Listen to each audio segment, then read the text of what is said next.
ఏమిటండి మీ కంపెనీ వాళ్ళు ఒట్టి పిసినారులా ఉన్నారు? లేకపోతే 2 డ్రెస్సులు కుట్టిస్తారా? ఓ 10-15 కుట్టించచ్చు కదా. ఉండండి, రేపే నేను కోఆప్టెక్స్ లో లోన్ తీసి కుట్టించేస్తాను. లోనా? ఎందుకు? చూడు, వాళ్ళు 20 డ్రెస్సెస్ కుట్టిస్తానారే, కానీ నేనే వద్దన్నాను. ఎందుకో తెలుసా?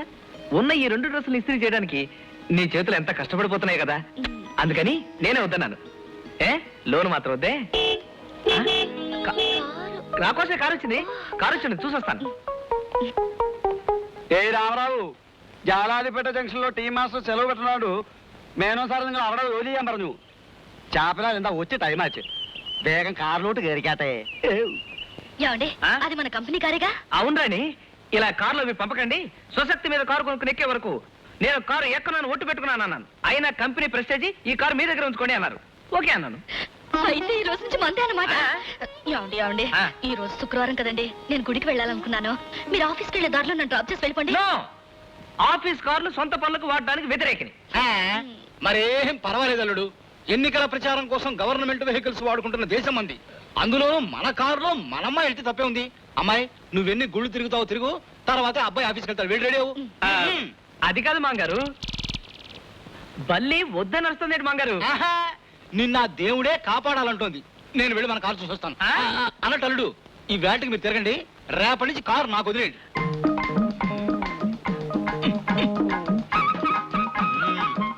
కారు బాగుందయ్యా. ఏం కారు? మారిది కారు. మన ఎవరు? కేరళത്തിലെ నిങ്ങളാരാ? నేనా? మీ మేనేజర్ బాబు గారికి మామగారి అంకుల్. ഒന്ന് പറഞ്ഞേക്ക, താനെന്നെ കളിയാക്കരുത്.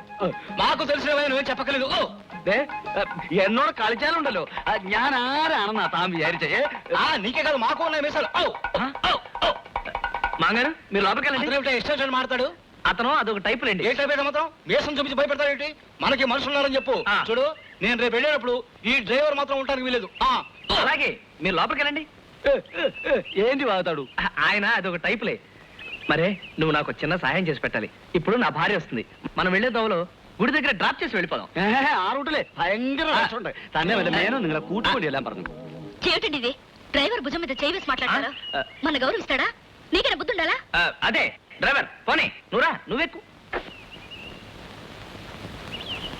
ఏమి డ్రైవర్ చూస్తున్నావు? పోనీ. ఏమిటలా పోతులా చూస్తావు? అమ్మగారు దిగడానికి డోర్ తీయాలని తెలీదు? ఓనర్ నువ్వనేనా? దిగి డోర్ తీ. ఏమండి మాట్లాడరే?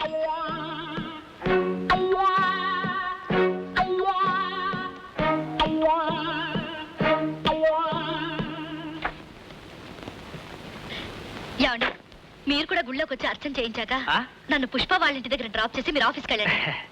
అవునండి, మన గొప్పదనం హోదా నా ఫ్రెండ్ దగ్గర చూపించి గర్వపడాలిగా.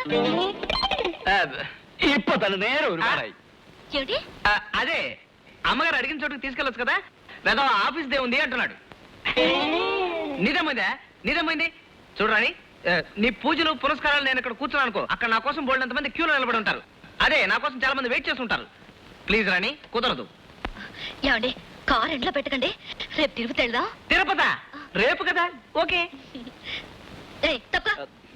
ఏమండి, ముందు ఇద్దరు పనుల నుంచి తీసేయండి. అలాగే. తప్ప. మన పత్రిక బయటికి రాకముందే ఎంత డిమాండో తెలుసా? ఎంతమంది డిపాజిట్లు పంపిస్తున్నారు, ఎంతమంది పెద్దవాళ్ళు రికమెండేషన్ చేస్తున్నారు. ఊరు వాడ మోగిపోతున్నారు. ఈ టైంలో మనం కరెక్ట్ గా ప్రకటించిన తేదీకి మన పత్రిక రిలీజ్ చేసామనుకో, ఎక్కడ ఉంటుంది? తప్పకుండా చేయండి. చేస్తాను, కానీ ఇప్పుడున్న మిషనరీ పాతది. మనకు వచ్చిన డిమాండ్ మీట్ చేయాలంటే కొత్త మిషనరీ తెప్పించుకోవాలి. అరే, చెవేంటి ఇలా వచ్చింది? నీకు ఎన్నిసార్లు చెప్పాను. ఎంత కావాలి? అది కాదు పుష్ప, ఇప్పటికే మీ అమ్మగారు బ్యాంకులో దాచుకున్న డబ్బు వాడేశాను. మళ్ళీ ఆవిడ కష్టపెట్టడం నాకు ఇష్టం లేదు. నీ నగలు ఉన్నాయిగా, అవసరానికి అడ్డం పెట్టుకుని వారం తిరగకుండా తీసుకొచ్చి చేస్తాను. ఈ విషయం మీ అమ్మగారికి చెప్పాలా? అక్కర్లేదు. అమ్మకు చెప్పకుండా ఎలాగండి? ఏముంది, నేను తీసుకెళ్లి లాకర్లో పెట్టానని చెప్పు. కానీ ఈరోజు శుక్రవారం అండి, లక్ష్మిని తాకట్టు పెట్టకూడదు. అయ్యో, శుక్రవారం నాడు మార్వాడి దగ్గర తాకట్టు పెట్టకూడదు, కానీ మొగుడు దగ్గర ఇవ్వచ్చు. నేను రేపు తాకట్టు పెడతాను. చూడు బాబు, ఆ రోజు నిర్భయంగా డబ్బడిగి తీసుకెళ్ళావు. ఈ రోజు నాకే తెలియకుండా నగలు తీసుకెళ్లాలనుకుంటున్నావు. ఆ రోజుకి ఈ రోజుకి నీలో ఈ మార్పు ఎందుకు వచ్చిందో తెలుసుకోవచ్చా? అంటే మీరు నన్ను అనుమానిస్తున్నారా? నేనే తాగి తందనాలడానికి నగలు తీసుకెళ్లేది. బిజినెస్ అన్న తర్వాత 190 సమస్యలుంటాయి. అవన్నీ ఆడవాళ్ళకి తెలియాల్సిన అవసరం లేదు. కానీ తెలుసుకోవలసిన బాధ్యత నాకుంది.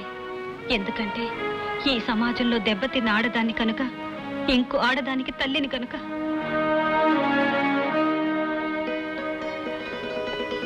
నేను చెప్పానుగా ఆవిడ కొంచెం చేదస్తాం. డోంట్ వరీ, మనం బాగుపడ్డాక మొదటి సంతోషించే మనిషి కూడా ఆవిడే. నీకు విషయం తెలుసా, మన పత్రిక మొదటి పేజీలో బాక్స్ కట్టి ఆవిడకు కృతజ్ఞతలు తెలియజేస్తున్నా. ఈ విషయం ఆవిడకి తెలీదు. నువ్వు వెళ్ళి నగలు తీసుకురా. తెగిళ్ళిపోతున్న గాలిపటం లాంటి మనకి కొంటి మనిషి దొరికాడు. ఆయన అట్టుకుని కోట్లు కట్టాలి. పత్రికకి మంచి క్రేజ్ వచ్చింది. డిపాజిట్లు కట్టడానికి ఎగబడుతున్నారు. అవి నొక్కేయాల. ఆ దుగ్గిరాల సుబ్బయ్య గారి పవర్ ప్లస్ అమ్మకానికి వచ్చింది. ఆలస్యం ఎందుకు, నొక్కేయండి. గడ్డమండి ఇది గడ్డం, మూతికెందుకిది అడ్డం, టోపజు బ్లేడ్తో గీకితే రాలునండి దీని అడ్డం. ఏమిటండి ఇది? గడ్డమండి ఇది గడ్డం. అవును, టేబుల్ ఎక్స్చేంజ్ చేస్తారే? రోజు కుర్చీలో కూర్చుని గీసుకుంటే పొద్దున కల్లా పెరిగిపోతుంది. టేబుల్ ఎక్కి గీసుకుంటే కొంచెం ఆలస్యంగా పెరుగుతుందని. కొబ్బరి చెట్టుకి గీసుకోకూడదు, అసలు రాదేమో. జోకులేకోయ్, నీకు నాలాగే గడ్డం ఉంటే తెలిసేది నా బాధ. ఆడవాళ్ళు ఎంత అదృష్టవంతులు. రోజు మాలాగా గడ్డం గీసుకోవాల్సిన కర్మ లేదు కదా. హా, మాకుండే కష్టాలు చాలక గడ్డం ఒకటి పెంచుకుని తిరగాల. మీరు పిల్లలు కనండి చూద్దాం. ఆహా, మేము లేకుండా మీరు ఒక్క పిల్లని కనండి చూద్దాం. ఏమండి, ఈ రోజు టేబుల్ మీద కావచ్చు, కొబ్బరి చెట్టు మీద కావచ్చు, గడ్డం గీసుకోవడానికి వీలు లేదు. ఏ, నువ్వే గీస్తావా? ఇంకో 6 నెలల వరకు మీరు గడ్డం గీయడానికి వీల్లేదు. ఏ, ఏదైనా దీక్ష, వ్రతమా? పెళ్ళాం కడుపుతో ఉంటే మొగుడు గడ్డం గీయకూడదు. ఓహో, ఆ, నిజంగానా? పట్టుకో. అయితే బుజ్జిగాడితో బ్రహ్మాండంగా ఆడుకోవచ్చు అనమాట. ఈ శుభ సందర్భంలో నువ్వేమైనా అడుగు, బహుమతిగా ఇచ్చేస్తాను. ఏమండి, నాకు చెప్పు. కలరు సోడా కావాలా? టీవీ కావాలి. ఏమ్మా, పోలమ్మ చెప్పేదాకా మాకు ఈ విషయం తెలియకూడదు అనుకున్నావా? నేను చెప్పమన్నాను, ఈయన కదిలితేగా. చూడవే, నీకు అచ్చో నీలాంటి ఆడపిల్లే పుడుతుంది. నీకు బాగా బుద్ధి చెప్తుందిలే. ఏ పిల్ల పుట్టినా పర్వాలేదు, కానీ పుట్టే పిల్ల ఏసీ రూమ్ లో పుట్టాలి. ఒరేయ్, వ్యర్థ వేషాలు వేసావా? జాగ్రత్త. అమ్మాయిని పువ్వుల్లో పెట్టి చూసుకోవాలరా. పొట్టబోయేది నా మనవడు. నేను బాబాయికి మాట ఇచ్చిన ప్రకారం మనవడు రెడీ. నీ ఇల్లు రెడీయా? ఓ ఎస్, మీ అబ్బాయికి పేరు పెట్టే రోజే ఇంటి గృహప్రవేశం. ఓహో, పల్లెదో భారంగా అరుస్తోంది. బహుశా అది కడుపుతా ఉన్నట్టుంది. వెళ్ళి స్వీట్ పెట్టండి. ఊళ్ళో ఏ మూలకెళ్ళినా మామిడికాయలు తినేవాళ్ళు, చింతకాయలు తినేవాళ్ళు, వాంతులు చేసుకునేవాళ్ళు కనపడుతున్నారు. బుట్ట నిండా మామిడికాయలు, చింతకాయలు ఉన్నా తినాలన్న బుద్ధి మాత్రం కలగటం లేదు. అదేంటే, నువ్వు తినొచ్చు కదా, నిన్ను కాదనే వాడేవాడు. కొట్టు నీది, కాయ నీది.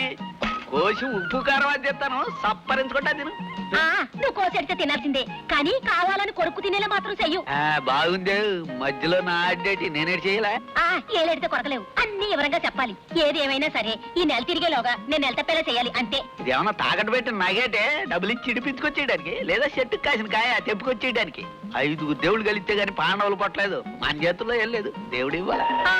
గాల్లో దీపం పెట్టి దేవుడే నువ్వే దిక్కంటే ఆడేసేస్తాడు. మన లోపం లేకుండా మన పరిమాణం చెయ్యాలి. ఈ నింద నేను భరించలేకపోతున్నా. వచ్చే ఏళ్ళకి తల్లో మల్లెపూలు, తెల్ల కోక కట్టుకుని రంగంలోకి దిగు. తెల్లారేపాటికి నువ్వు నేను డోకోట ఖాయం. పనోడు పందిరెత్తే పిచ్చికలు పడగొట్టేయని. ఏంటి ఈ ఆళ్ళని ఇంట్లోకి రాకూడదు. అన్నవస్త్రాలు కడితే వనవస్త్రాలు పోయినా ఏంటే? టీవీ మన ఇంటికి అయి ఉంటుంది. ఏమిటిది, టీవీనా? కాదు, రేడియో. లేకపోతే ఏంటమ్మా, టీవీ. ఎక్కడ తీసుకెళ్తున్నా? ఈ అడ్రస్ ఏంటో తెలియడం లేదమ్మా. చెమటకి తడిసిపోయింది చీటి. టీవీ ఎవరికి ఇవ్వాలో అర్థం కావడం లేదు. రామారా, మావారే, ఈ టీవీ మాదే. అమ్మాయి బతికించావు తల్లి. గంట నుంచి ఎండలో పడి తిరుగుతున్నా. రాత్రి ప్రజెంట్ చేస్తానన్నారు, లేకపోతే ఈ వీధిలో టీవీ కొనేంతటి వాళ్ళు ఎవరున్నారు? లోపల తీసుకురా. అబ్బా, తొందరగా ఫిక్స్ అయ్యా బాబు, మంచి మంచి ప్రోగ్రామ్స్ అన్ని పోతున్నాయి. అయిపోయిందమ్మా, అయిపోయింది. ఇదిగోడు ఏమై రిక్షాబి, నువ్వు ఆ జేబీ ఎలక్ట్రానిక్స్ వాళ్ళ రిక్షా వాడిదే కదా? అవునండి. ఏమయ్యా, మా టీవీ ఏది? ఫోన్ చేస్తే 3 గంటలకి పంపించేసామన్నారు. మేము మీదంతా గాలిస్తున్నాం. మీ టీవీ ఏమిటండి? మీ టీవీ ఏమిటా? చూడవయ్యా రసీదు. ఇదిగో, రామన్న 4th క్రాస్ స్ట్రీట్. ఏమయ్యా, వాడిది పక్కిల్లేగా, మా టీవీతో పాటు తీసుకురావచ్చుగా. తర్వాత పంపిస్తారులేండి. అదేమిటమ్మా రాణి, ఈ టీవీ మాదే. బాలేవారండి, ఇది మా వారు పంపించింది. కాదమ్మా, నేనే స్వయంగా సెలెక్ట్ చేసి తీసుకున్నాను. ఇదిగో చూడు ఇక్కడ, ఇదిగో చూడవయ్యా నెంబరు. నా ఉద్యోగం పోతుంది. ఈ టీవీ ఇచ్చేయండి. చూడండి, బెడ్ వచ్చిన వేళ, గొడ్డొచ్చిన వేళ, టీవీ సెట్ వచ్చిన వేళ అన్నారు. నట్టింట్లో బిగించిన టీవీని తీసుకెళ్లడం భావ్యం కాదు. మేము కొనుక్కోవాలనుకుంటున్నాం. మా ఇంటికి వచ్చిన టీవీని నేను విడిచిపెట్టను. కావాలంటే ఎంతైందో చెప్పండి, దాని మీద మరో 1000 రూపాయలు వేసి మీకు ఇస్తాను. సాయంత్రం మీరు వెళ్ళి కొత్తది కొనుక్కోవచ్చు. ఇవాళ సాయంకాలమే 1000 రూపాయలు ఎక్స్ట్రాగా ఇస్తానంటుంది కదా, ఆ మాట నిజమైతే నాకు అభ్యంతరం లేదు. సాయంత్రం దాకా ఎందుకు అన్నయ్య గారు? నేను ఇప్పుడే స్వయంగా వెళ్ళి మా ఆయన గారి దగ్గర డబ్బు తీసుకొస్తాను. మీరు ఇక్కడే ఉండండి. ఇదేదో బాగానే ఉంది. రోజుకో టీవీ ఇలా మారిపోతూ ఉంటే రోజుకు 1000 రూపాయలు లాభం. Very good.